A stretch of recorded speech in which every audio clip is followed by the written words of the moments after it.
Saludos, amigos y amigas de La Respuesta. Durante la semana se produjo una especie de fenómeno social, sociopolítico.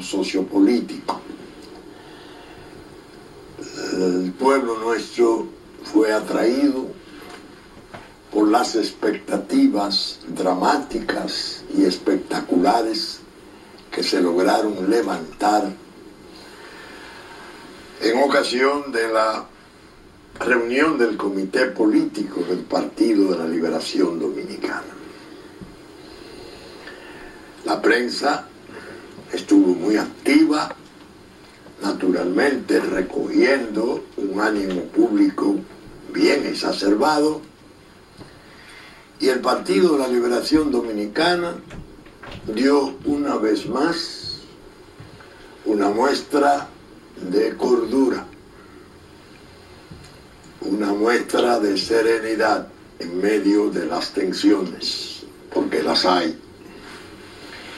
Aplazó para el 19 de abril, en una reunión programada para las 10 de la mañana de ese día, a fin de dar tiempo a que las discusiones sobre la cuestión de la reelección sea tratada por el comité político. A mí realmente me embargó también cierta angustia, una clara inquietud llegué a sentir, porque se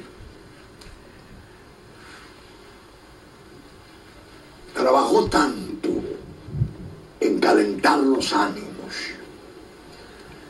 que lucían muchos de sus dirigentes, que ordinariamente son muy prudentes, un tanto exaltados en un sentido o en otro. La cuestión de la reelección aparece nuevamente en el escenario nacional como una causa potente de desencuentro, de choques y divisiones en el seno de una importante organización política que ya tiene 3 períodos presidenciales de este siglo y uno de final del siglo pasado. Cumplirá el año entrante 16 años de poder y están programando las cosas de tal modo que podrían permanecer en ese poder si no lo impiden los desencuentros hasta más allá del 2020. Yo traje hoy, solo para mostrarlo así, quizás invitarle a ustedes a tratar de procurarlos, 2 artículos míos que el Listín Diario ha tenido la gentileza de publicarlos. Uno, miércoles 18 de marzo, que titulé La identificación del enemigo. En ese artículo yo me refería a que la primera y más sensitiva tarea que tenemos los dominicanos es determinar dónde está el enemigo. ¿Y qué es el enemigo? El enemigo es el ataque externo. El enemigo es las campañas monstruosas que se vienen haciendo para destruir a escala mundial la imagen de la República Dominicana, presentando a su pueblo como una expresión muy odiosa, pueblo persecutor, racista, intolerante, genocida, evidentemente con el propósito de que cuando ocurran las cosas que tiene planeado ese ataque externo, el mundo entienda que en definitiva se trataba o se trata de dos tribus. La del oeste, que está muy reconocida como tal en la realidad, pero que en esa campaña mundial la han idealizado para ponerla a discutir como Estado, como si existiera Estado allí. Y la nuestra, que todo su progreso, todos sus afanes, todos sus logros, que son palpables, que están en curso, sobre todo en los tres periodos servidos por el Partido de la Liberación Dominicana, y este que está en curso, que viene a ser una continuación, un colofón brillante de una gestión interesantísima. Hay que desmontar eso. Los dominicanos tienen que ser previamente desacreditados para poder ensayar la geopolítica, el Estado binacional. Un Estado binacional con fuerzas de Naciones Unidas, ya no en el oeste, que decía el presidente nominal de ese territorio en una carta al secretario general de ONU, que por favor que no retiraran las tropas en forma prematura. Tienen 17 años allá las tropas extranjeras o multinacionales bajo mandato de Naciones Unidas.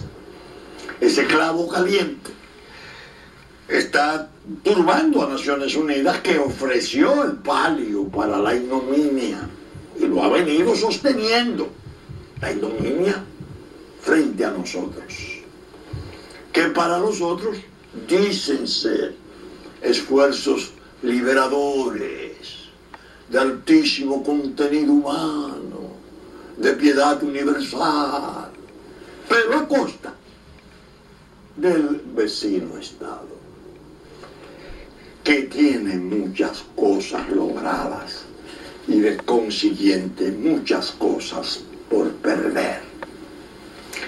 Ese artículo, la identificación del enemigo, yo lo escribí el 18 de marzo.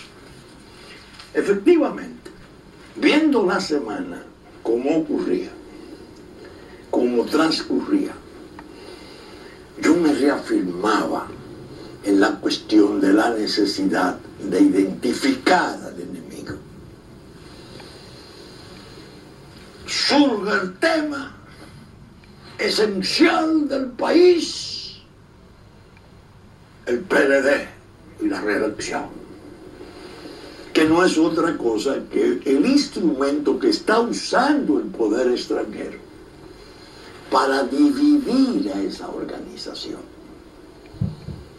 para fracturarla, porque los intereses estratégicos de la geopolítica están insatisfechos con esa presencia tan prolongada de ese partido en el poder. Y se oscurece incluso el tema esencial del país, la atención del país, que ha estado centrada en los últimos meses en forma creciente, ya más intensa, sobre el trastorno de soberanía, sobre las amenazas a la autonomía, a la integridad, incluso ya a la invasión o derrame demográfico que se ha venido estableciendo como un paso, una fase de la fusión en el Estado binacional. Eso de repente lo sustituye en el ánimo público porque lo bombardean para que así sea la disputa interna del PLD.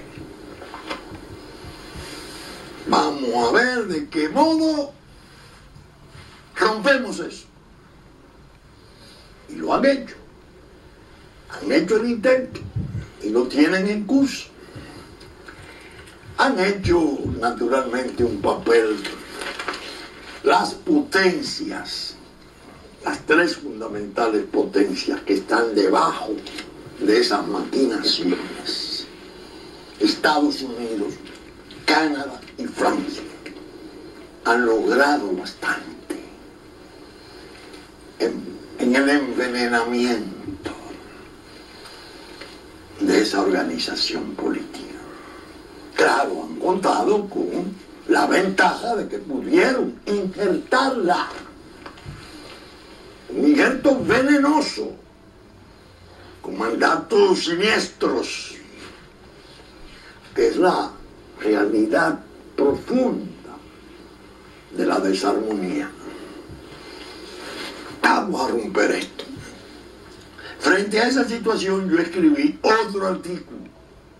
Este es el último, es un artículo del jueves 26, que titulé La lección de los viejos.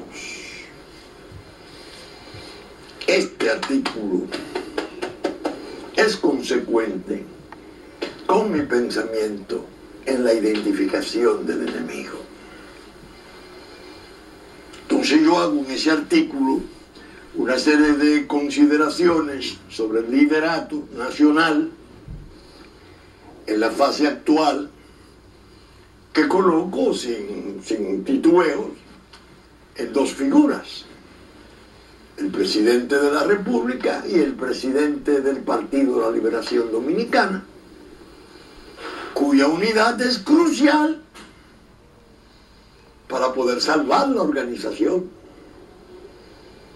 Entonces, la han turbado con los proyectos, el proyecto de reelección, que tiene un componente afectivo, yo lo sé, un componente de solidaridad y de lealtad de amigos reales, no hay dudas, pero que en el fondo lo están propiciando como contexto los intereses aquellos,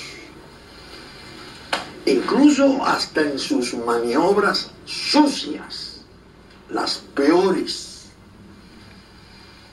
La última ha sido quizás la experiencia más lamentable que se pueda ofrecer en la política nacional en todos los tiempos. Gente de poder haciendo acuerdos sórdidos, terribles, con exponentes del narco para destruir a un posible candidato presidencial, presidente de la organización en el poder. ¿A quién se trae? Ya lo vimos, protegido de tal modo que uno de sus pajes, que ha estado oficiosamente presentándole en todas partes, dijo que él vino con un tratamiento PIP, very important person, muy importante persona, recibido por 4 jipetas blindadas. Confesión de parte, relevo de pruebas. Pero no dijo quiénes fueron a recibirle.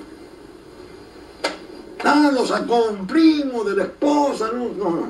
¿Quiénes estaban en las jipetas esperándole? Nacionales y extranjeros. ¿Qué es lo que se le oculta al pueblo? Porque la maquinación no era enteramente doméstica, no ha sido enteramente doméstica, no es el resabio de un reeleccionista, no.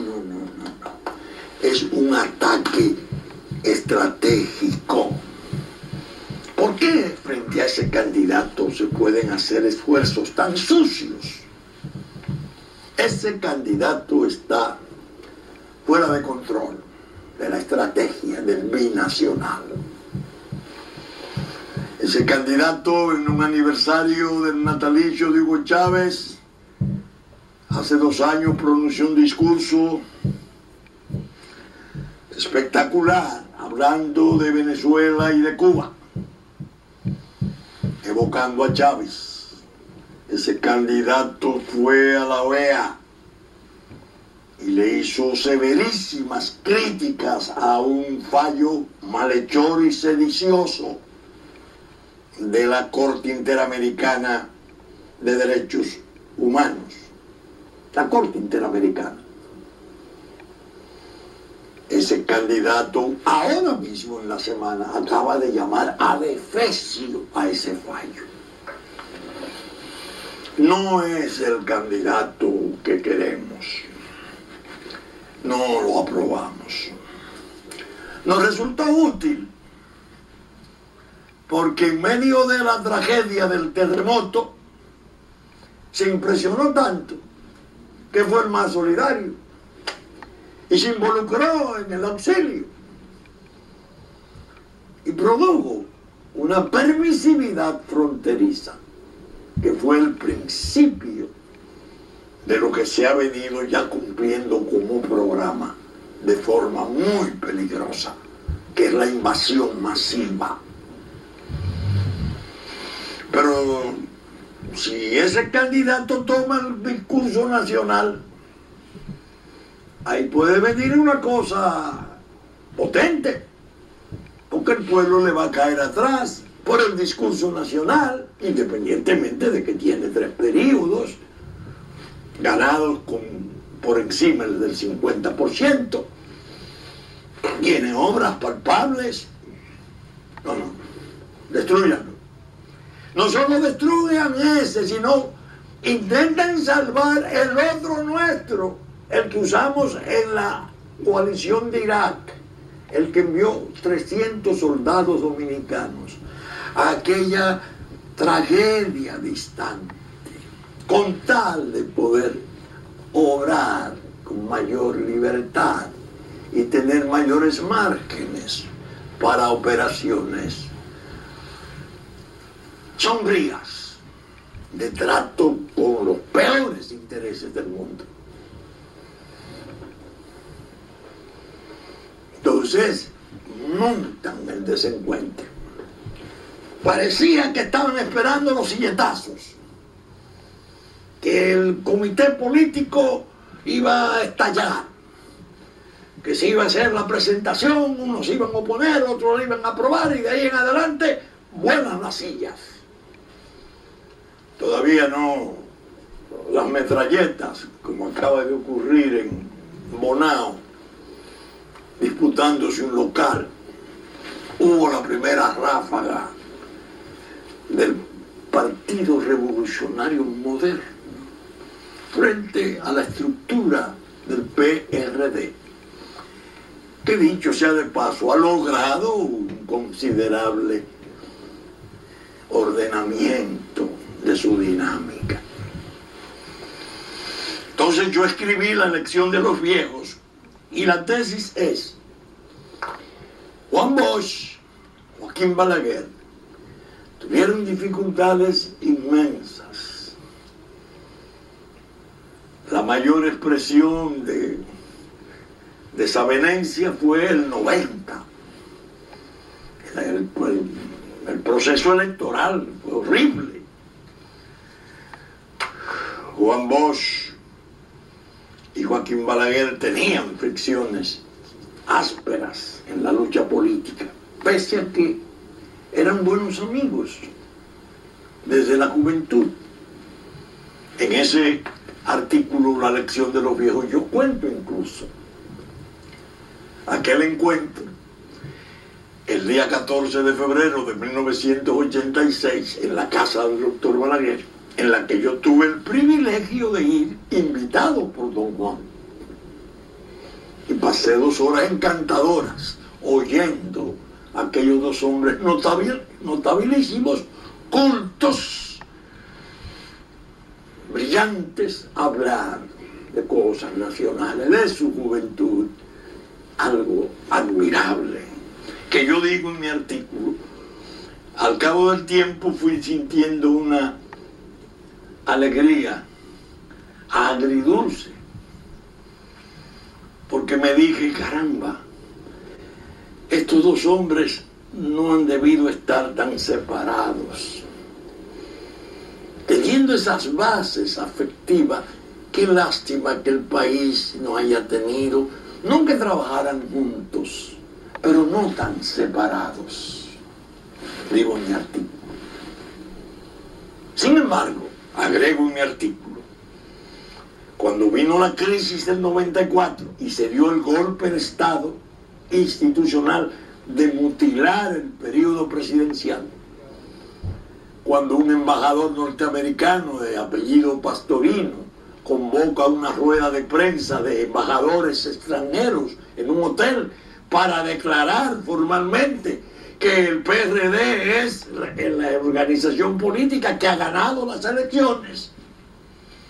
Y ahí sigue todo el desastre y todo el descalabro constitucional, caso en el cual se declararon fraudulentas las elecciones solo en cuanto a la presidencia, que no así en cuanto al Congreso ni a los ayuntamientos que habían estado participando o haber sido el balance, resultado de esa experiencia electoral. Yo muchas veces digo, es la única vez en que el fraude no lo ha pervertido todo, no lo ha corrompido todo. Parcialmente. Usted, presidente, ciego, venga acá. Como usted está tan ciego y tan viejito, vamos a quitarle 2 años. Porque usted está a punto de morirse antes de 2 años. Y nosotros tenemos una moción vigorosa que viene ya en el 96 de seguro a ganar. Y entonces la estrategia va a ser muy eficaz. Porque un líder importante de República Dominicana de ascendencia haitiana va a ser presidente. ¿Y qué nota más interesante en el experimento que tenemos del binacional? Que decir, no, si es que el pueblo dominicano no tiene esos prejuicios son de élites. Eso es un resabio de puñados, de resabiosos, fascistas, cosas de esas. El pueblo dominicano no tiene ningún interés en repudiar ni en rehusarse a la abolición de su nacionalidad y a la derogación de sus símbolos, de sus creencias. No. Los viejos confluyeron, coincidieron, arrimaron los dos sus hombros y dijeron en el 95, no, aquí va a gobernar este joven que era Leonel Fernández, esta organización política mancomunada, aliada con la otra organización política importante.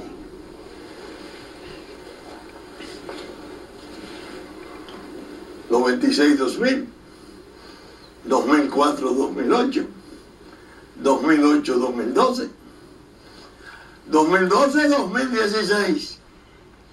Ese fue ese diseño del desprendimiento, de la visión de futuro. En ese artículo yo digo cosas interesantes, por eso les pido que de algún modo procúrenlo. Adversaron, confrontaron y debatieron en términos de intemperancia recíproca los viejos. Algo que se llegó a tener por sabido fue que jamás podrían converger en esfuerzos y posiciones conjuntas. Todo indicaba que sus disputas y controversias, nichos de adhesiones enardecidas, nunca podrían confluir en un alto propósito de servir a la patria. Sin embargo, llegó un momento que sirvió para consagrarlos como guardianes formidables de la soberanía y de la independencia nuestra. Se produjo un convencimiento compartido de que la patria estaba bajo ataque y que necesitaba una inflexión fuerte y determinante para blindar la unidad nacional. Ambos advirtieron la conspiración a escala mundial que venía tratando de abrir paso a la desaparición y el hundimiento de cuanto hemos tenido y de cuanto hemos creído. Viendo en retrospectiva la suerte nacional, resulta interesante comprobar que ambos, los viejos, fueron víctimas de golpes de Estado. Uno por un derrocamiento en el 63 y el otro en la mutilación institucional mediante estupro de la Constitución en el 94, teniendo a Haití de trasfondo como contexto indefinible. Entonces, yo hice afirmaciones tan severas como una que hice como reproche tanto a Leonel Fernández como a Danilo Medina, los jóvenes. ¿Por qué no pueden ustedes hacerlo? Si sus diferencias son mínimas comparadas con las abismales diferencias de los viejos. Recuerden ustedes dos que la situación de hoy es más grave, porque ustedes no han tenido ninguno de los dos la fortaleza de la intransigencia que tuvieron aquellos viejos. Óigame, a los dos dije, y terminaba diciendo, vamos a ver cómo fue que lo dije. Aquellos tuvieron que reconciliarse y dieron una prueba portentosa de visión de futuro y desprendimiento, los dos viejos, al grado de que los jóvenes ya están para cumplir más de 3 lustros, más de 15 años, ¿no? Ya van para 20. Aunque las circunstancias son más comprometedoras y escabrosas, quizá por estar muy alejados los jóvenes y por debajo de la fortaleza intransigente de los viejos. Es ahí cuando surgen las preguntas siguientes. Si lo pudieron hacer los viejos, ¿por qué no lo hacen los jóvenes? ¿No puede ser espejo el pasado inmediato? ¿No es más grave cuanto confrontamos hoy? ¿Dónde están los lideratos responsables que han merecido el apoyo abrumador del pueblo en elecciones sensacionales? ¿Qué se sabe de ellos y su actitud frente a la agenda menuda, a las agendas menudas de los hartazgos de amiguetes?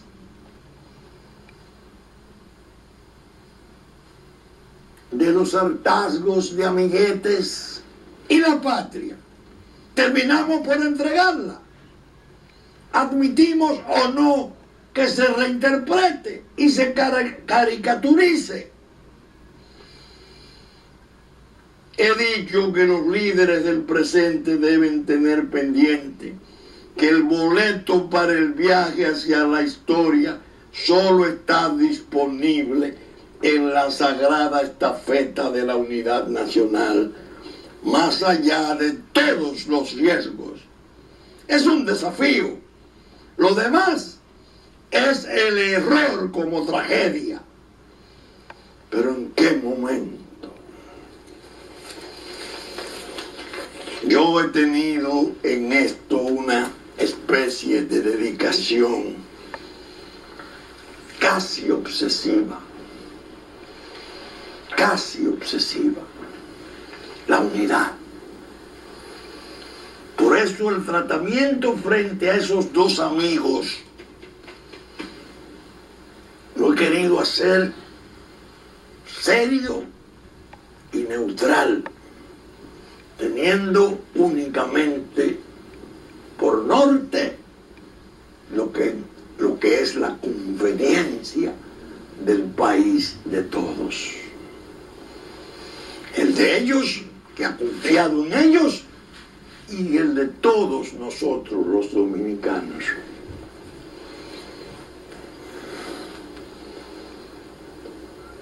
Ya les dije en la pasada semana de mi conferencia, octubre del 2010,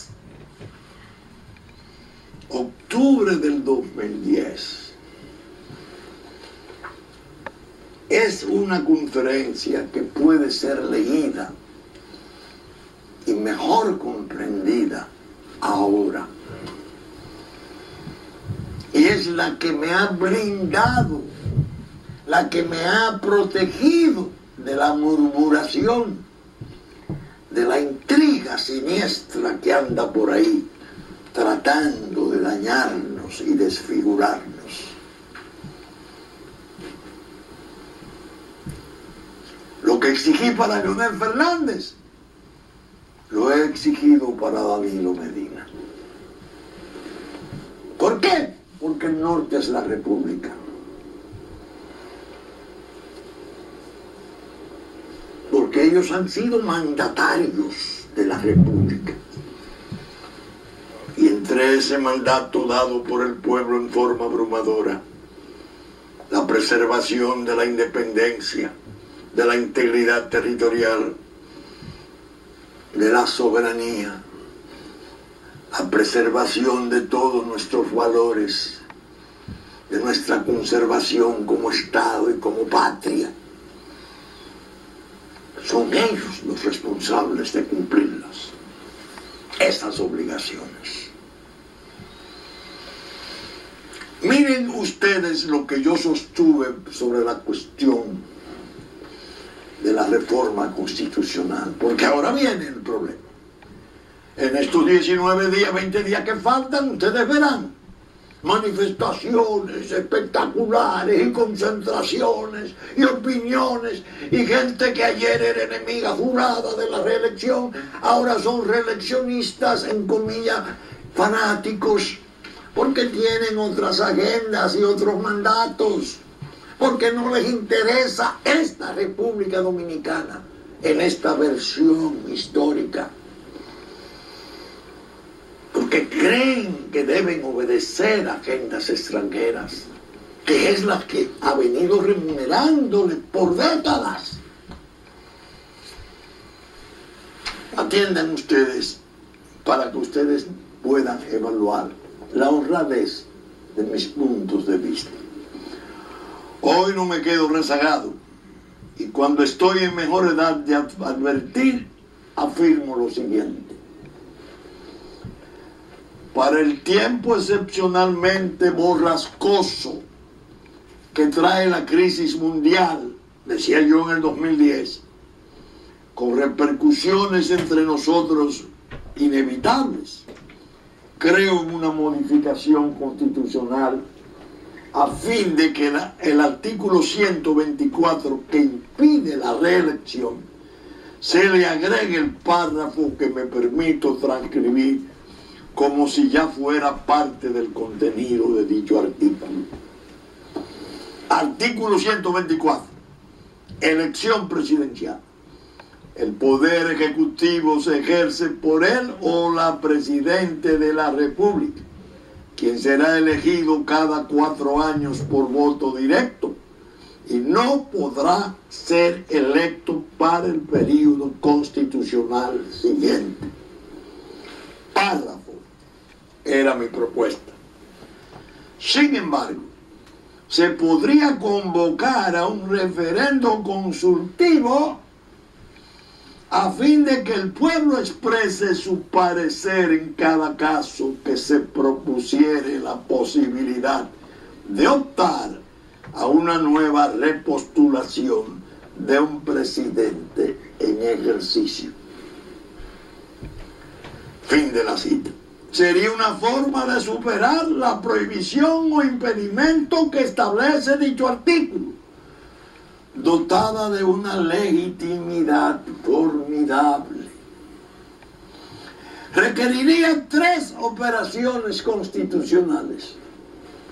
La primera, el referéndum consultivo para saber si cabe o no la modificación. Que habla el pueblo, pero que habla el pueblo en la forma que la Constitución lo establece. La segunda, la aprobación o desaprobación de la reforma a cargo de la Asamblea Nacional. Y una tercera escala que sería el referendo aprobatorio, a fin de que el pueblo se pronunciare en relación a la decisión de la Asamblea Nacional. Es el único caso en que la Asamblea Nacional no tiene la última palabra. El derecho de ciudadanía, el derecho de elegir y ser elegido es fundamental. No se puede tocar en la forma en que parece que se está pretendiendo hacerlo. Atienda. He ido en mi propuesta informal más lejos al sostener que el proyecto de ley necesario para el referéndum no debería ser iniciado en ningún caso por el Poder Ejecutivo, ni por obra espontánea y grupal de legisladores. Oigan esto.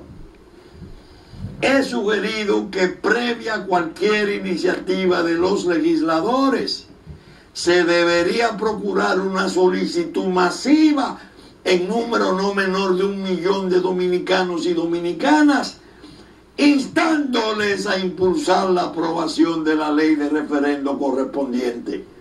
No habría jamás una prueba de legitimidad como la propuesta. Octubre del año 2010. Mi posición, reelección, el entorno nacional y mis posiciones.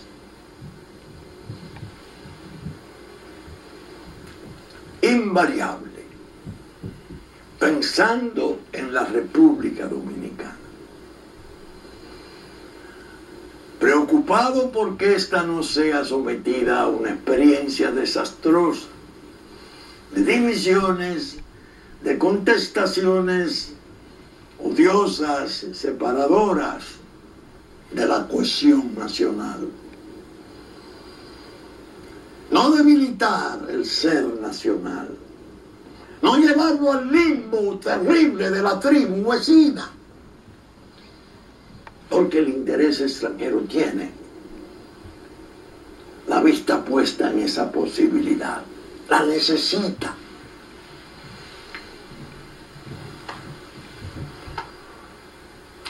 Pero, dije al principio que solo había que aprender a identificar al enemigo. Pero el enemigo es más complejo. Es de una composición más compleja. Está el narco, está el crimen internacional. Ustedes me han oído sostener la tesis, hija de mis convencimientos, de que están obrando bajo pactos implícitos. Algunos jóvenes estudiantes me han pedido a veces que le refine mejor el concepto, porque dicen, bueno, pero que no puede haber un pacto si no hay un acuerdo, y no es posible suponer un acuerdo de las potencias y de Naciones Unidas con el crimen internacional. ¿Es verdad? Lo que ocurre es que cuando se les llama implícito es porque uno va por aquí hacia unos objetivos y el otro va por aquí hacia los mismos objetivos. Y sabe uno que el otro está obrando y se va a beneficiar. Y no le interesa. Ahí está la inmoralidad de la comunidad internacional que dicen representar las maquinaciones que en el seno de ONU se han venido desarrollando. Ellos saben exactamente qué es lo que hay de aquel lado. Yo lo he dicho, yo lo he probado, he traído libros de textos importantísimos. Haití es un narcoestado. Y ahora, en el tiempo en que estaba la campaña encendida contra la República y que había expresiones de sociedad civil, el injerto en el gobierno, el injerto infeccioso y aquella parafernalia y aquel grandiosismo, los abrazos, la bandera haitiana detrás del representante dominicano y viceversa, y se anuncia que ya toda esa historia es cosa del pasado, inútil, obra de élites, hija del racismo, y se invoca a Sudáfrica y se hace una mención enternecedora de ese líder de la humanidad que fuera Nelson Mandela. Imagínense. Yo sostengo, están tratando con el narco. Los capitales de allí, en gran medida, en una medida abrumadora, en una forma u otra, son sencillamente reservorios de capitales ilícitos de las mafias del mundo. No de la colombiana y mexicana, no, de las mafias pesadas del mundo, además. Pues bien, el diario importante, New York Times, trae una publicación del 23 de marzo, hace 6 días. Martelly se aferra al poder en Haití mientras el escándalo envuelve a su círculo, dice el New York Times. Con una enérgica palmada, Michel Martelly resumió las primeras medidas que adoptaría si alguna vez dejaba la industria de la música y se convirtiera en presidente de Haití. Dijo, primero, después de establecer mi poder, me sería muy firme y necesario, cerraría eso del Congreso. Dijo Martelly en el 97, cuando aún era un cantante muy popular. Quítense del camino. Sus palabras resultaron proféticas. A casi 4 años de la presidencia de Martelly, una crisis política ha hecho realidad de esa fantasía que describió. Ahora dirige al país sin el contrapeso de un Congreso. Después de que Martelly y sus oponentes en el Congreso no pudieron ponerse de acuerdo sobre las elecciones, la mayoría de los mandatos legislativos expiraron y los escaños permanecen vacantes. Solo quedan 11 funcionarios electos en todo el país y el presidente es uno de ellos. Durante 2 meses, Martelly ha gobernado Haití con órdenes ejecutivas, concentrando el poder en sus manos.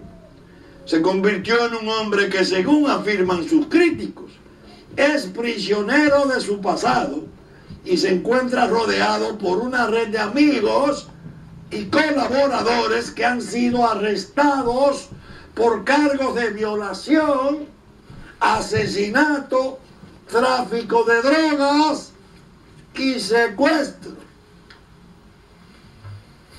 A medida que Martelly fortalece su dominio en el poder, los escándalos que involucran a sus cercanos siguen aumentando y despiertan dudas sobre su capacidad de liderazgo.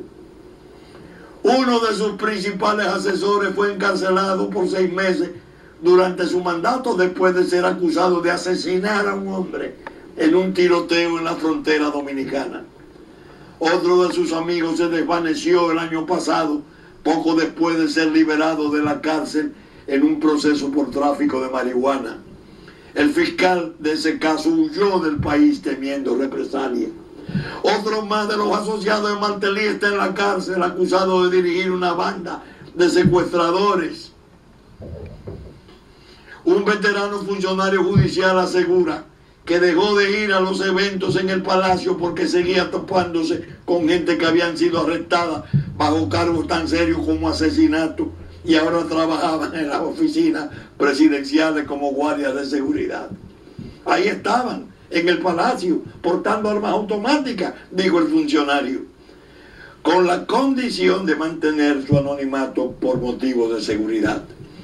La influencia del gobierno de Martelly ha sido muy criticada por su efecto sobre el sistema judicial, donde los casos criminales de algunas personas cercanas al presidente han sido frenados o desaparecidos. Los fiscales que objetaron la interferencia de la presidencia fueron despedidos o huyeron. Y un juez que se quejó de que el mandatario había intervenido en un caso de corrupción civil contra la primera dama, murió 2 días después. Yo estaría muy preocupado por esa red interconectada de personajes perversos, dijo Robert Maguire, experto en Haití de la Universidad George Washington. Martelly les ha dado poder para hacer todo eso. Ha establecido un ambiente de corrupción, abuso de poder e impunidad. Así sigue. Es con eso que hemos estado pactando la historia, la nueva historia, señor Montalvo. ¿De qué que estamos hablando? Ese es el pacto implícito y lo saben las potencias. Y les importa un bledo, porque ellos tienen su estrategia. Y no le importa la mala compañía, no le importa que lo que se esté planeando es un inmenso puerto libre en la isla de Santo Domingo para todo el tráfico criminal que pueda pasar hacia Europa y Norteamérica por este punto esencial del Caribe. Es una tragedia, es un crimen lo que están cometiendo contra nuestro país. Y los 2 líderes jóvenes del país tienen la obligación ineludible de reunirse, deliberar, evaluar estas cosas y tomar decisiones y jugársela junto a su pueblo, que necesita ser preservado, salvado de tantas maldades. Traje algo que me emocionó. Casi, bueno, me produjo gran tristeza. El discurso del escritor mexicano Fernando del Paso en la entrega del premio José Emilio Pacheco a la excelencia literaria. Este escritor mexicano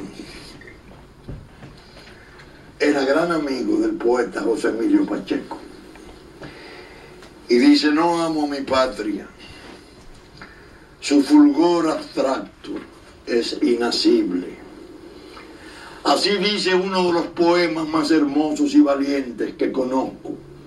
Su autor es José Emilio Pacheco. Enseguida el poeta agrega: pero aunque suene mal, daría la vida por 10 lugares suyos.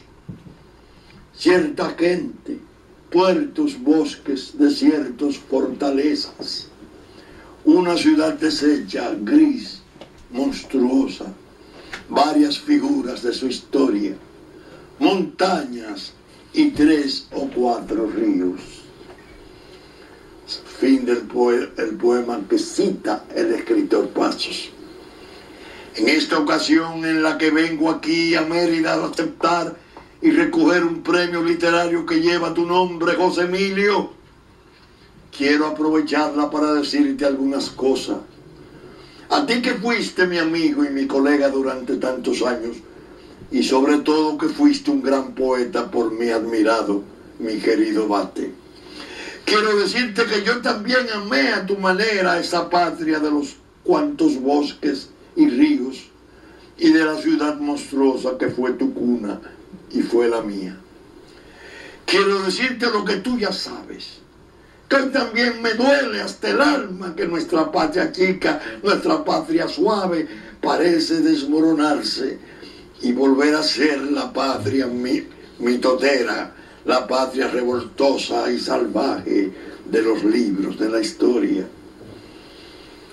Qué pena también que aprendamos cuando estamos viejos tantas cosas de nuestra patria, como son los nombres de pueblos mexicanos que nunca nos habían contado y que solo conocimos por la primera vez cuando fueron víctimas de un abuso, de un despojo por parte de compañías extranjeras o por parte de nuestras propias autoridades.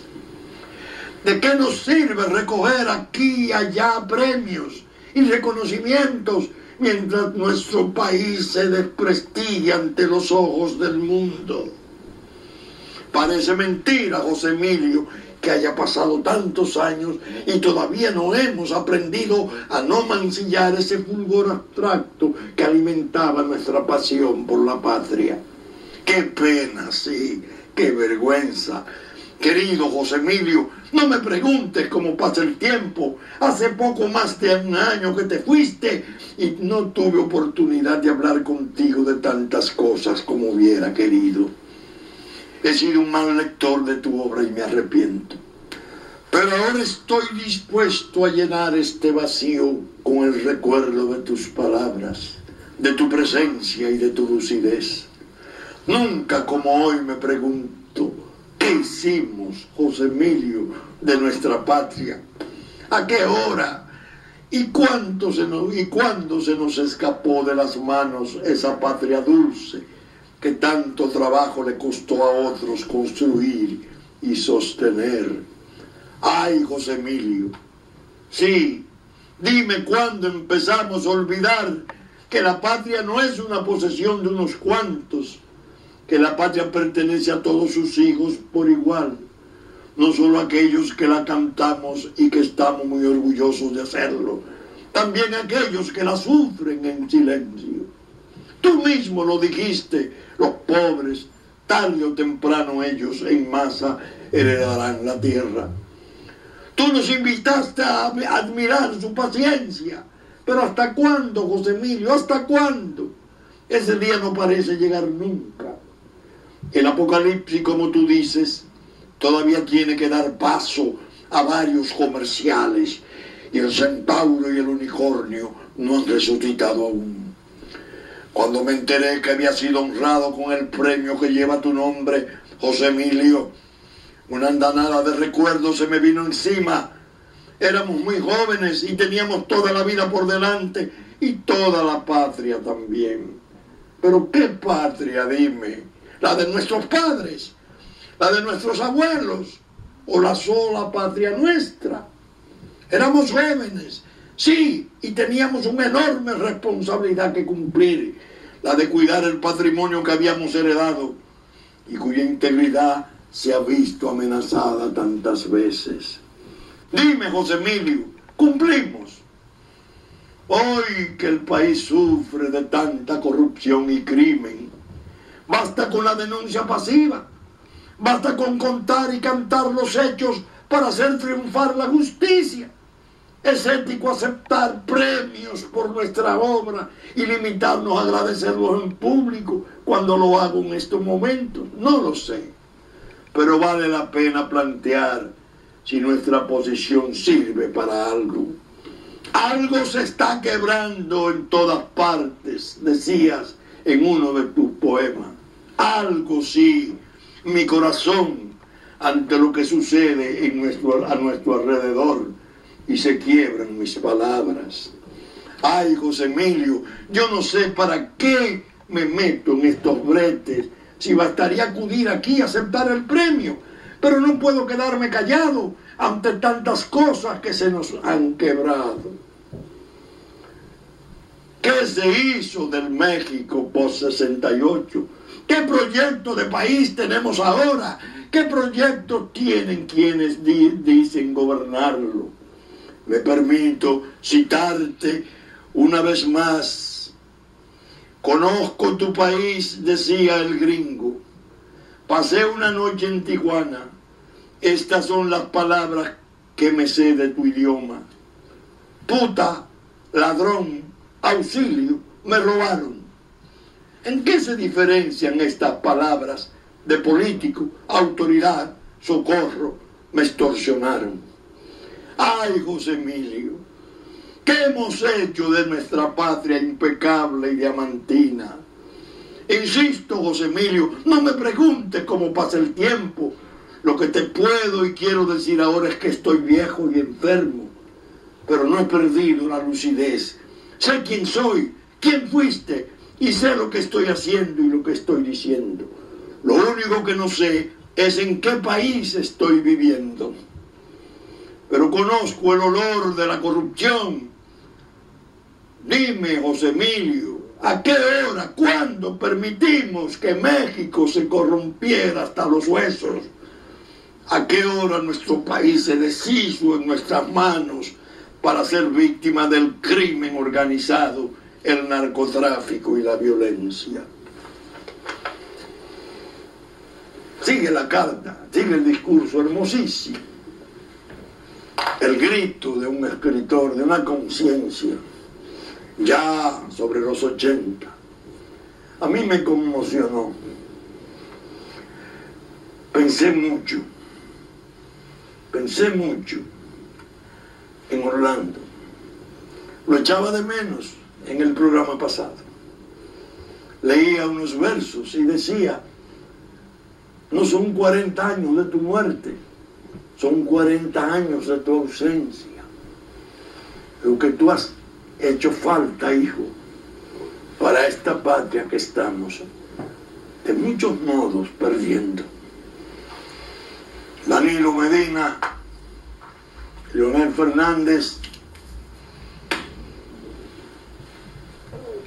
retírense al hondón de sus conciencias.